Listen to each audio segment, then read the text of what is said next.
Good day, beautiful people. I'm Justina and welcome back to my channel.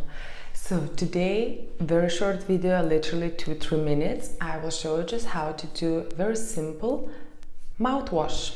So, little container. This is my old previous mouthwash container, so I just washed it and I'm just gonna reuse it again. So, little container. Okay, what we're gonna need? We're gonna need baking soda. So for this container, I'm putting, it's about 4 grams of the baking soda. Just transfer it. Okay. And this is your distilled water. You want to get the distilled water, guys, because it has literally no minerals, metals, or any other unnecessary stuff. So, and get your distilled water in the container. And I'm just gonna add essential oils.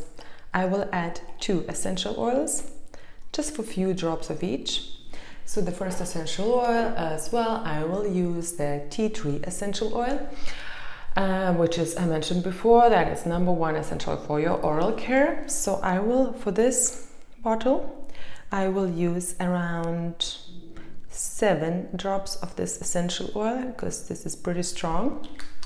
And of course, because it's a mouthwash, I will use a peppermint essential oil. I will use about 10 drops of the peppermint essential oil, because I do love the peppermint, and I think for the mouthwash it's very good and nice to use it. Okay, that's it. That's it, guys. Close it up and shake it well. Don't forget to shake it well before each use, because as you know, there is a water and essential oils which is doesn't mix together.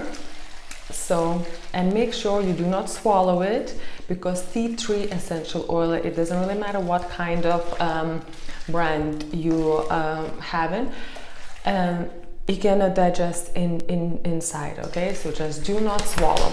So just mix it very well, let the bicarbonate soda dissolve, and let the essential oils mix it all together. So that's it, very simple ingredients, literally few of them. Just let me know what you think in the comment section below, or what other essential oils do you use instead of peppermint and tea tree essential oils. And yeah, and I'll see you next week. Bye.